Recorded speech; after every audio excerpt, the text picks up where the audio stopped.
Today I'd like to show you how to get started in ZBrush.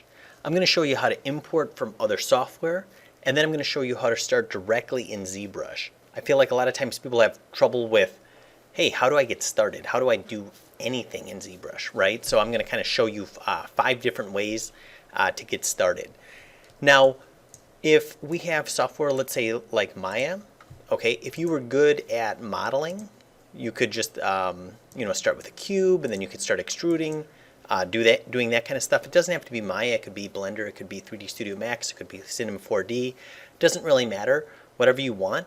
I'll just kind of show you a quick trick in Maya.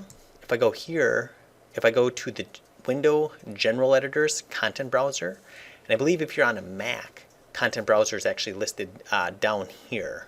But if I go to Content Browser, it has under Examples Modeling, it's got these starting points here. So I'm just going to grab maybe this alien, full alien creature, drag and drop him into the scene, press F, and now I can see that he's there.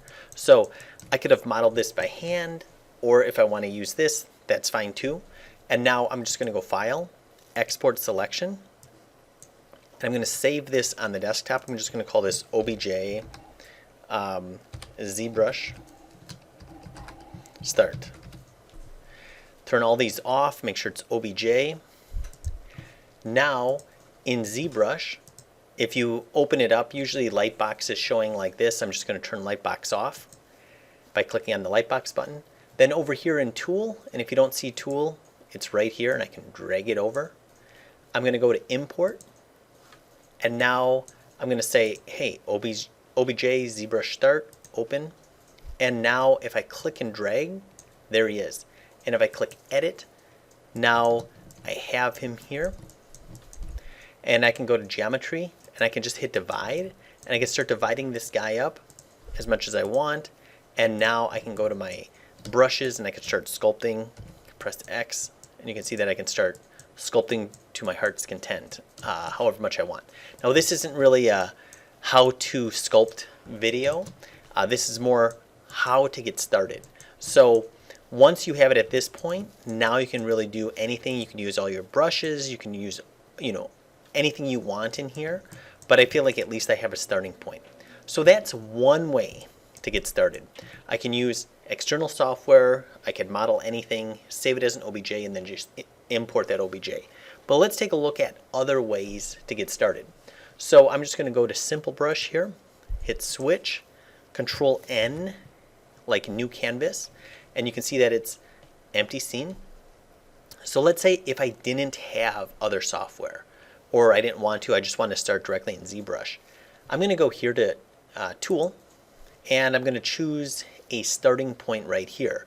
So I'm going to choose 3D Cube, and click and drag, click Edit. And if I go to Poly F, I can see how it's the wireframe on this. I'm going to switch this to perspective. There we go. I can see it looks kind of weird on the top, weird on the bottom. So what I can do is I can come over here and say, well, first I'll say Make Polymesh 3D. After I do that, I'm going to come down here and hit Initialize. And I'm going to say, you know what, I only want one.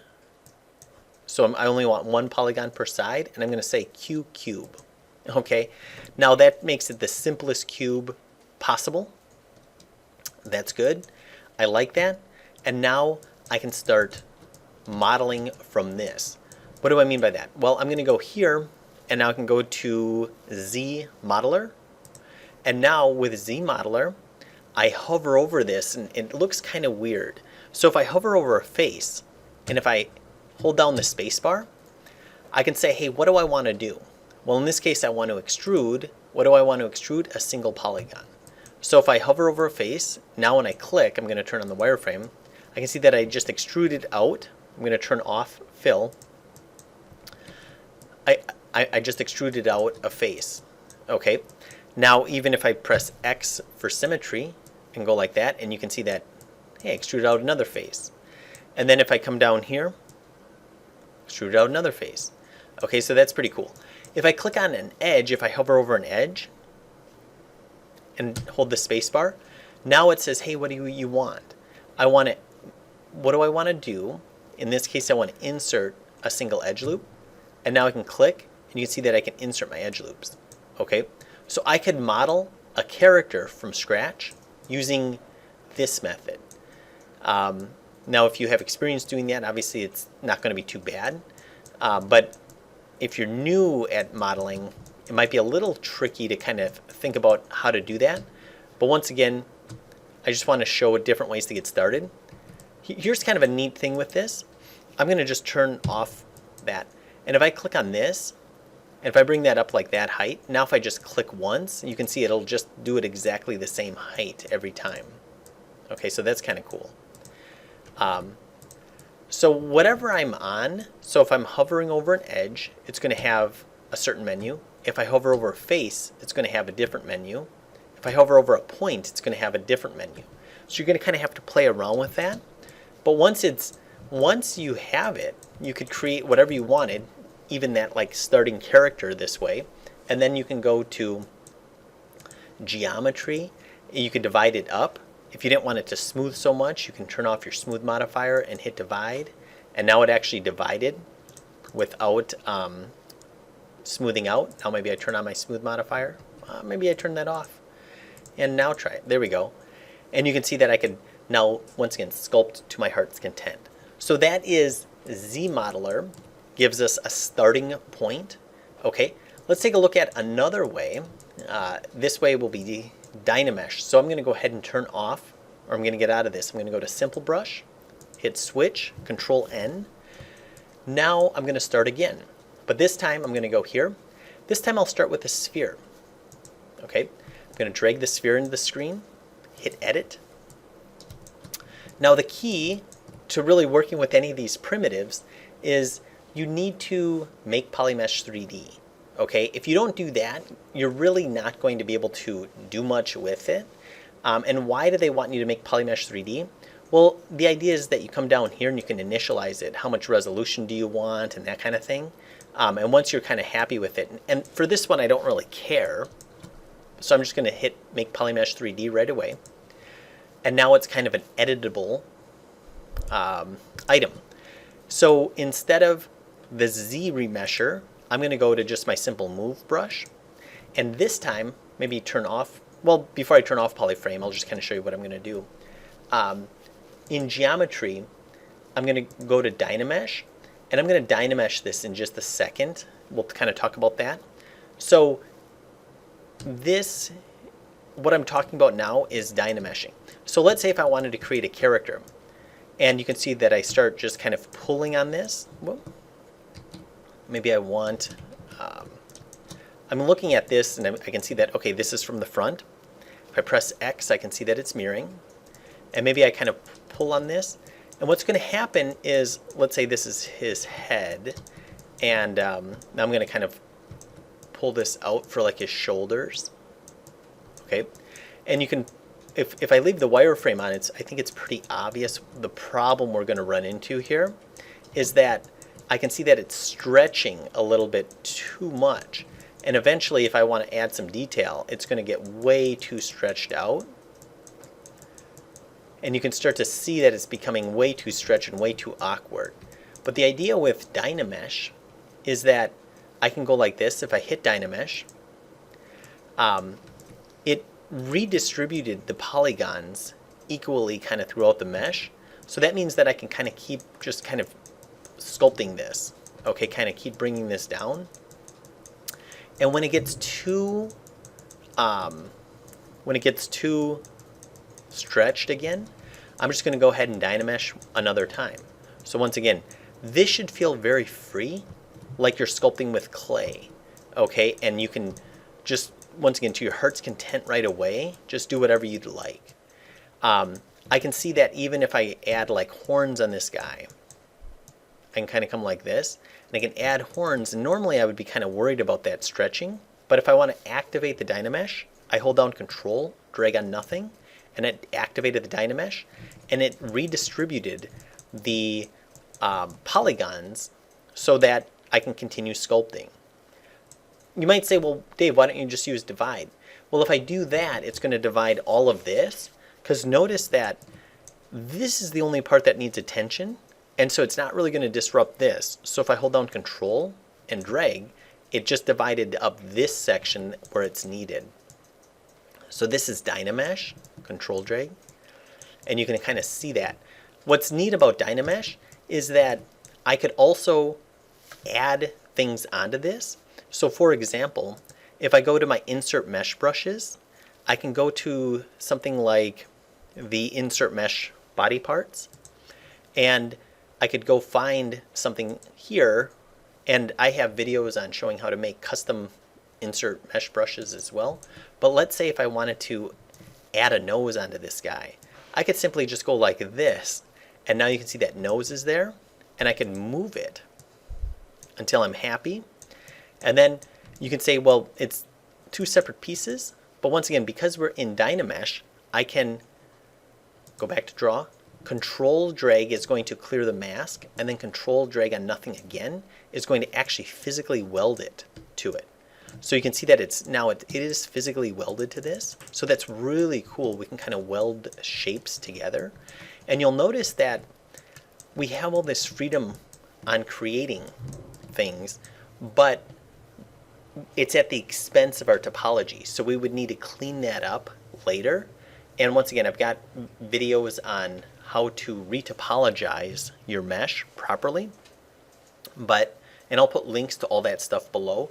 But I feel like I don't want to confuse anybody on that. I just want to show how to get started in ZBrush. So this is Dynamesh, very free to kind of get started and get, adding shapes and adding things. If you want to change your mind or if you're concepting, I really recommend working with Dynamesh because it's a really kind of a freeing way to work. Okay, now another way would be ZSpheres. So I'm going to go ahead and clear this. I'm going to go to Simple Brush, Switch, Control N to clear the canvas. Now, if I go here, instead of using any of these primitives, I'm going to go to something called ZSpheres. And if I click on ZSpheres and click and drag, hit Edit, hold down Shift, there we go. Now up here, I'm going to switch this to Armature. Now, if I could press X and you can see that I have symmetry on. Now if I click and drag, and then if I go to move, I can go like this, and then I can hit draw again, click here, move this again, and you can see I can kind of move it like that. And I could create a character this way using these what are called ZSpheres. And you can kind of see that I can kind of move it. So it's kind of like this armature that I'm creating. And you can see how kind of freeing that is. It's a little bit different than we're used to. It's not like simple, or it's not like just extruding. I feel like there is kind of a more of a freedom to it. And once again, you might be saying, well, Dave, how is this going to work? Because this doesn't look like it's correct. It doesn't look like it's making any sense. How am I going to make that into a model that I can work with? And that's actually really simple. I'll show that in a second. But you can kind of start to see some potential here. And I'm just kind of making something up as I go. But let's see. Now if I hit draw. Okay. And you can see here that I can click in the middle of that and I can kind of move that. There we go. And now if I wanted to rotate, if I grab in between the spheres, I can actually rotate the whole arm like that. Okay, that's kind of cool. Or if I grabbed the joint itself, you can see that I can kind of rotate it a different way. And if I want to delete one, okay, deleting one, I have to get out of these move, rotate, and scale. I'm going to go back into draw, and then I believe it's just alt-clicking, and then I alt-click on it, and it'll delete it. In this case, I don't want to delete that, but you can kind of get an idea of that. Okay, but how do I start sculpting on this? Well, if I press A is for Adaptive Mesh Preview, and you can see that here's my kind of my starting preview. And if I like that, I would hit Make Polymesh 3D. If I didn't, I'd press A, and then I could keep adding to this. But if I press A, and if I like it, I'm going to click on Make Polymesh 3D. Now, if I go into Geometry, now I can hit Divide, and I can keep, I could work on this, sculpt it to my heart's content, whatever I want. And I could even kind of combine this with the idea of a Dynamesh. Okay, so I could Dynamesh, and then I can like patch faces on. So now I'm kind of using two different techniques here. But you could, or you could just start with ZSpheres and then create that as your base, and then you're good. Now the next and final way that I'm going to show is with Mannequin. So it's similar to this, but it's almost kind of like it's done for us. And it's kind of hidden. So I'm going to go ahead and hit Simple Brush, Switch, Control N to clear the canvas. Now if I go into Lightbox, there's something that's called Mannequin. If I go here, now I have all these different kind of pre-built mannequins in ZBrush. And if I click on one, okay, now I can come here, and you can see that I have kind of this Z-sphere mannequin made. And if I click, once again, between the joints, I can rotate this like that. And what's neat about this is that the proportions are already good. Okay, so in other words, the hands are going to come down as far as they should. Everything's kind of all blocked out for us. So I could start with Mannequin. I could put it in whatever pose that I want. And then once I'm happy with that, you guessed it, I'm going to press A for Adaptive Mesh. And then I can say Make Polymesh 3D. Okay, great. Now I've got that. And what I could do is, like we learned with Dynamesh, I could say, you know what, I want to Dynamesh this. So I could use these body parts up here. Once again, that's IMMB parts. And then I could go to, I could create a face here. Let's see, here it is. And now I have a good proportion for it. So I'm going to click and drag. And it looks kind of weird, but I can go like this, and I can position this like this. And I'm using that kind of that marker as a good size, as a good starting point. And I can see that that's probably that's a good size for the head. Yeah, that looks pretty good. And you can see that it looks kind of weird because that marker is on there. But what I can do, if I hold down Alt, click, I'll invert it. Now if I go to Move Brush, I can kind of push this initial marker in like this.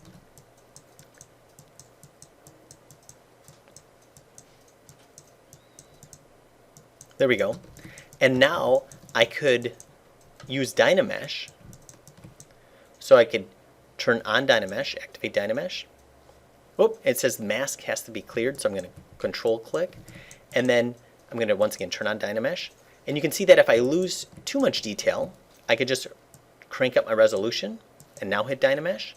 And now I can see that it's physically welded to my mannequin. So once again, now I'm kind of back into this clay mode. So if I didn't want to start with a sphere, I wanted to start maybe with something that's a little bit more kind of human-esque, if you will. I could start with Mannequin, get my pose, my dynamic pose however I want, and then I can use these insert mesh brushes to weld onto that if I wanted to, or if I could just sculpt once again to my heart's content, figure out exactly what I want, or kind of a hybrid of the two. So once again, looking at this, we looked at kind of importing from other software, ZModeler, then Dynamesh, ZSpheres, and Mannequin. So hopefully that was helpful. If you have any questions, leave it in the comments below, and make sure to like and subscribe.